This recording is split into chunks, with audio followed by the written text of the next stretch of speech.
Alors, il y a une analogie qui se fait entre un acteur qui est seul et un peintre qui est seul. Ce qui est très frappant peut-être de ce que c'est que l'art, c'est la solitude.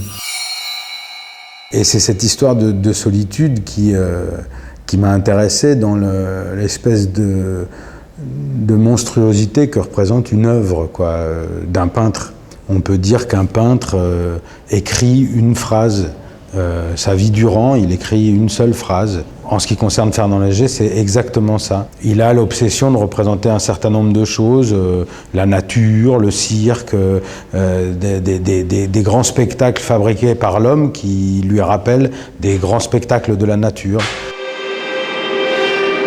J'ai eu envie, il y a 10 ans, d'interroger ce rapport-là entre l'œuvre de l'acteur et l'œuvre du peintre. Parce que souvent, on a l'impression que les interprètes de théâtre ou de cinéma sont des gens liés comme ça à une contingence, quoi. On accepte un rôle, on travaille avec un tel, etc. Mais je pense que c'est pas aussi simple que ça et que je crois que dans la vie des acteurs, il y a aussi une œuvre, il y a aussi quelque chose qui s'écrit, une phrase qui s'écrit, un certain nombre de choix qui sont faits, etc. Enfin, toujours est-il que le texte du spectacle est cette première partie sur le cirque.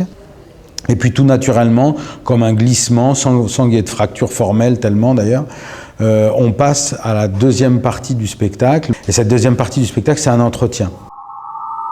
Cette interview-là, elle a lieu 6 mois, 8 mois avant sa mort. Donc c'est une interview tout à fait testamentaire.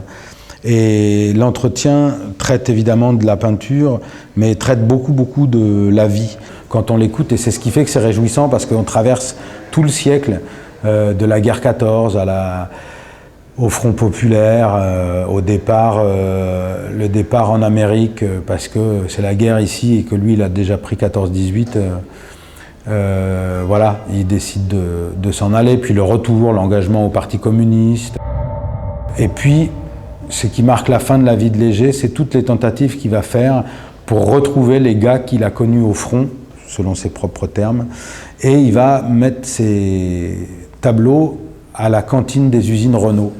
C'est quelque chose qui est tout à fait frappant. Et c'est une anecdote qui, moi, m'a beaucoup motivé dans le fait de porter à la scène cette parole-là, parce que je trouve qu'on n'a jamais fini de se poser la question de qu'est-ce qu'on fait pour la démocratisation, pour dire le mot voilà, qu'on emploie généralement, qui est peut-être impropre, ou je sais pas quoi, mais enfin, qu'est-ce qu'on fait pour la démocratisation de l'art en général, quoi.